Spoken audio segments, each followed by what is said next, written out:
আরজিকর। হ্যাঁ, আর্যিকর থেকে হ্যাঁ, তো বলো এবার।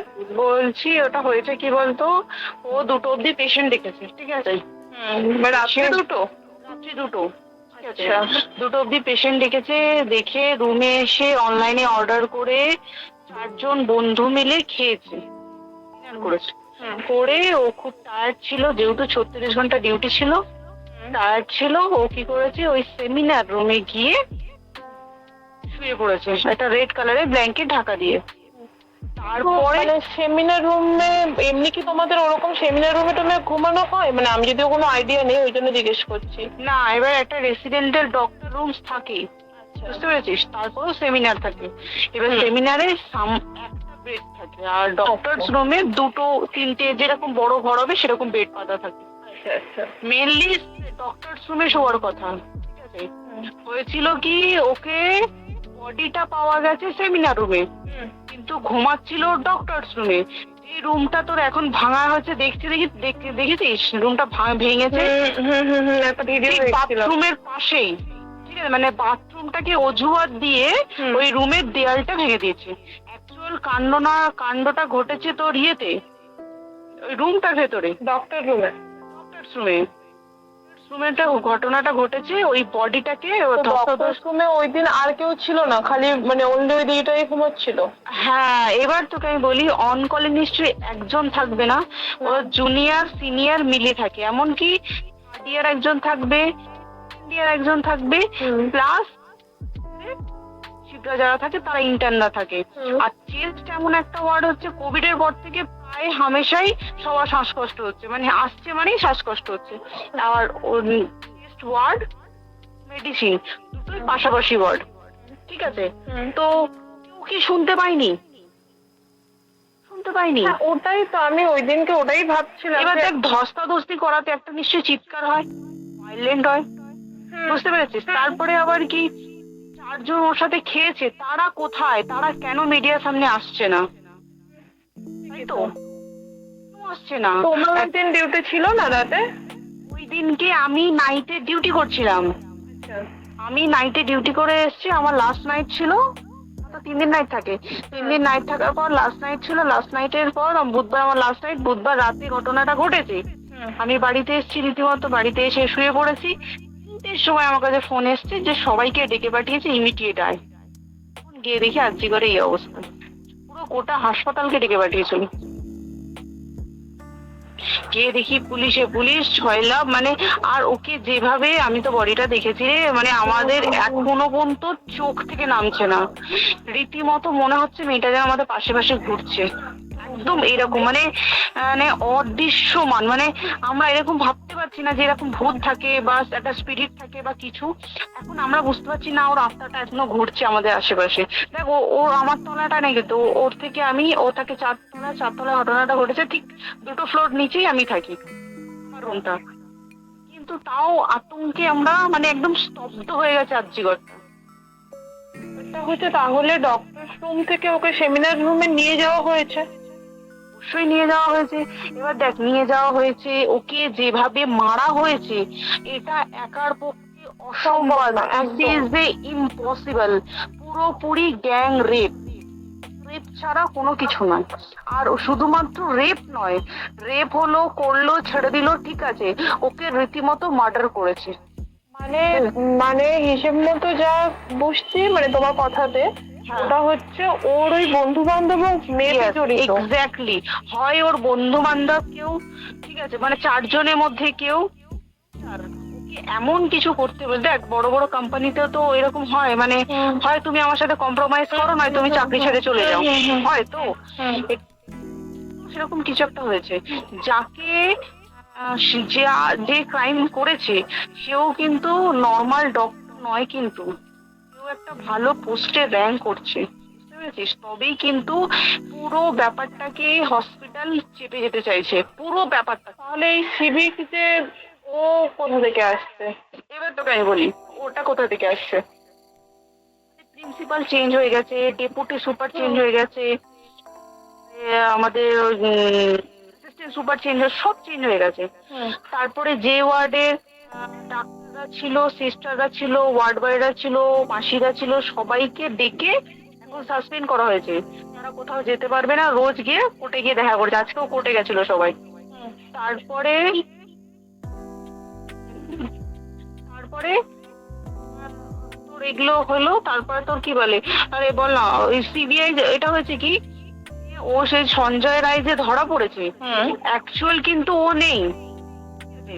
ওর এতটা ক্ষমতাই হয় না। ও অত রাত্রে কি করতে যাবে? ও অত রাত্রে ওখানে কি করতে যাবে? ওর না পেশেন্ট, ও নাকি বলছে দালাল পেশেন্ট নিয়ে গেছে। তো পেশেন্ট নিয়ে যখন গেছে, দিদিটার রুমে যখন যাবে, নিশ্চয়ই দিদিটার রুমে কোনো কাগজপত্র দেখাতে যাবে। সেই অবস্থায় গিয়ে দেখে এরকম ঘটনা, তার ঝাঁপিয়ে পড়েছে ওর উপরে। এরকম কিছু নেই, তাও কিছু নয়, শুধু গেছে দেখছে ড্রিঙ্ক অবস্থায়, ওকে ক্যামেরায় দেখা গেছে ড্রিঙ্ক অবস্থায় গেছে আর এইটুকুই দেখা গেছে। তারপরে হচ্ছে কি, তোর অনেক রকম, এখানে অনেক রকম ব্যাপার আছে। যেদিনকে ঘটনাটা ঘটে ঠিক দুদিন পরে ওই সেমিনার বাথরুমে অজুহাত দিয়ে ডক্টর যে রুমের দেওয়ালটা আছে, ওই দেওয়ালটা ভেঙে দিয়েছে। ওকে বললো সুসাইড করেছে। আমাদের যখন ফার্স্ট খবর আছে তখন সুসাইড করেছে। তারপরে যখন হসপিটালে যাই, তখন গিয়ে শুনছি নাকি না, সুসাইড করেনি, এটা রেপ করেছে, রেপ করে মার্ডার করা হয়েছে। বুঝতে পারলি, এখানে বিশাল বড় একটা গেম চলছে। আর ওর উপর কি রাগ ছিল মানে? হ্যাঁ হ্যাঁ হ্যাঁ হ্যাঁ হ্যাঁ হ্যাঁ, একদম। আমি তোকে কি বললাম, শোন, তুই যদি কারোর সাথে কম্প্রোমাইজ করি তাহলে তোর পোস্ট করবে, তুই কারোর সাথে কম্প্রোমাইজ করবি না, তোকে মার্ডার করে দেবে। মানে ওরকম টাইপের কিছু বলতো? এরকমই টাইপের কিছু একটা ছিল। আইদার মানে খুব রাগ, মানে খুব ওর উপরে খুব ফ্রাস্ট্রেশন ছিল, যারই ছিল খুব ফ্রাস্ট্রেশন ছিল। শুধু ওকে মারেনি রে, রীতিমতো মার্ডার করেছে। ওর যে ক্ল্যাচারটা ছিল, ওর ইউরিনের রাস্তায় ক্ল্যাচারটা ঢুকিয়ে দিয়েছে, তুই জানিস? মানে কি বলবো, মানে ওকে দেখা যাচ্ছে না। আমরা তো দেখেছি নিজের চোখে, ওকে দেখা যাচ্ছে না। মানে একটা মৃত্যু কতটা, মানে এইটা মানে প্রচন্ড কষ্ট পেয়ে একটা মেয়ে মারা গেল। আর ওর যে গলাটা চেপে ধরেছে, ওর ওই চেপে ধরাতে মানে এতটাই জোরে চেপে ধরেছে যে চোখ ফেটে রক্ত বেরিয়েছে। বুঝতে পেরেছিস? মানে কি বলতো, যদি ধরা পড়ে না, উচিত মানে যারা এটার সঙ্গে দায়ী না। আর এই যে সিবিআইটা হয়েছে, সিবিআইটা একমাত্র আমাদের জোরেতেই সিবিআইটা এসছে। মানে আমরা ওই সঞ্জয় রায় একার পক্ষে সম্ভব না এইসব। তারপরে পোস্টমর্টম রিপোর্টে তুই জানিস, ওই আমাদের থানা থেকে 150 গ্রাম স্পাম বেরিয়েছে। পোস্টমর্টম রিপোর্ট 150 গ্রাম, বুঝতে পারছিস? নট এ ক্যালকুলেটেড, মিনিমাম কম করে 6 থেকে 7 জন করেছে অপারেট। ওই জন্যই তো আমরা এতটা বেশি ভাইলেন্ট হয়ে গেছি। আর তারপর দেখো, একটা মেয়ে তার কাজের জায়গাতেই ছিল, এমনটা নয় যে রাস্তাঘাটে কোনো বিপদ, তার কাজের জায়গাতেই সেফ নয়। শোন, কেউ যদি স্ব ইচ্ছায় কারোর সাথে রিলেশনশিপে গিয়ে করতে চায়, সেটা আলাদা জিনিস, কিন্তু ঠিক আছে, কিন্তু কেউ কারো বিরুদ্ধে এইভাবে করতে পারে না রে। তুই জানিস না, মানে ওয়ার্ডে কম বেশি আমরা সবাই ঘুমাই, কম বেশি আমরা সবাই জেগে থাকি, জেগে তো থাকি। কেউ শুনতে পাইনি কি? একদম ভাইলেন্স ছিল না। যদি কেউ না শুনতে পারে, খাবারে কেউ কিছু মিশিয়েছিল কি না, সেটাও পোস্টমর্টম রিপোর্টে মানে লিক করছে না যে কেন খাবার ও তো খাবারটা খেয়েছিল, সেটা তো নিশ্চয় পেটেই ছিল, পেট থেকে তো বমি করে বের করে দেয়, সেটা তো ফরেনসিক রিপোর্টে কিছু বলবে। আর তুই জানিস না, দেনার দেন, মানে ধর পোস্টমর্টম রিপোর্ট আসতে 3 দিন সময় লাগে। ও যেদিনকে মরেছে পরের দিনকে বিকালবেলা পোস্টমর্টম রিপোর্ট বার করেছে। মানে বডি বার করো আর 10 সেকেন্ডের মধ্যে বাড়িতে নিয়ে গেছে, তারপরে বডি পুড়িয়ে দিয়েছে। মানে কি বলবো, হসপিটাল, মমতা ব্যানার্জি, সবাই, মানে তৃণমূল সবাই এটাকে পুরোটাই, কেসটাকে চাপা দিতে চাইছে, পুরোটা। তবে তুই ভাব, এই মানুষটাকে এত ক্ষতবিক্ষত ভাবে মেরেছে, তাকে অভিষেক ব্যানার রেপ কি কলকাতায় প্রথম হলো? নয়, বিভিন্ন জায়গায় বিভিন্ন ভাবে রেপ হয়েছে, ধরা পড়েছে, ফাঁসি হয়েছে কি জেল হয়েছে। অভিষেক বন্দ্যোপাধ্যায় কেন বললো জাস্ট তোর বলে এনকাউন্টার করতে? মানে কি, সঞ্জয়কে যদি এনকাউন্টার করে চাপা পড়ে যাবে, কেসটা চাপা পড়ে যাবে, একদম স্টুডেন্টরা ঠান্ডা হয়ে যাবে, আর আমরা সেটা মানবো না, সেটা হতেই দেবো না। যদি চাকরি মানে আরজিকরটাকে সিল করতে হয় তাতেও আমরা রাজি আছি, করে দেওয়া হোক আরজিকর, সিল করে দেবে মনে হচ্ছে যদি ঠিকঠাক ভাবে। এবার ওই জন্য আমাদের দাবিতে এসছে। এবার তুই একটা কথা বল, যখন দেখতে পাচ্ছে মমতা ব্যানার্জি যে কলকাতা পুলিশ আমাদের জন্য কিছু করতে পারছে না, আমরা কিছু মানতে পারছি না, 7 দিন ধরে বার করতে পারছে না, তাহলে সেটা 2-3 দিনের মধ্যে কেন হ্যান্ড ওভার করে দিল না? তাই কি না? দেখ পিডব্লিউডি লো পোস্টের মানুষ, মানে যারা ভাঙচুর করে, মানে সিমেন্টের যারা কাজ করে তাদেরকে পিডব্লিউডি বলে। এবার পিডব্লিউডি নিশ্চয়ই হায়ার অথরিটি থেকে অর্ডার এসছে তবেই ওরা গিয়ে ভেঙেছে, বললাম দুম করে গিয়ে কোনো গভর্নমেন্ট প্রপার্টি ভেঙে দেবে? অর্ডারটা কে পাস করলো যে উনি ভাঙতে হলো? আশা পর্যন্ত অপেক্ষা করতে পারতো। আর আজকে অত বড় বিক্ষোভ হবার কারণ কি হচ্ছে? একটাই কারণ যে মেয়েটি ঠিক আছে কিন্তু মলেস্ট করে এত বেশি রেপ করে বা বেশি ওকে মেরেছে, কোনো প্রতিবাদ নেই। কোথায় সেফ পাবি তুই আমাকে বল? তুই ধর চাকরি ছেড়ে আজকের সরকারি চাকরি ছেড়ে তুই প্রাইভেটেও তো তাই একই অবস্থা। একদম একদম প্রাইভেটেও একই অবস্থা। তুই কোনো চায়ের দোকান খুলে বসবি, অনারশিপে তুই বসলেও এসে তো হাজার ছেলেরা থাকে, হাজার ছেলেরা টিস করে, কোথায় কি করবি? আমাদের সেফটি কোথায়? আমাদের মুখ্যমন্ত্রী মমতা ব্যানার্জি সে একটা লেডি হয়ে তাহলে আমাদের কি সেফটি দিয়েছে? আমাদের কি লক্ষ্মী ভান্ডার দিলে this is a problem solve? সে আমাদের কি সব খরচা চলে যায় লক্ষ্মী ভান্ডারে? আই ডোন্ট নো, মানে আমরা প্রচুর খেতে আছি, প্রচুর, মানে এর বিচার না চাও পর্যন্ত ভেবে চল।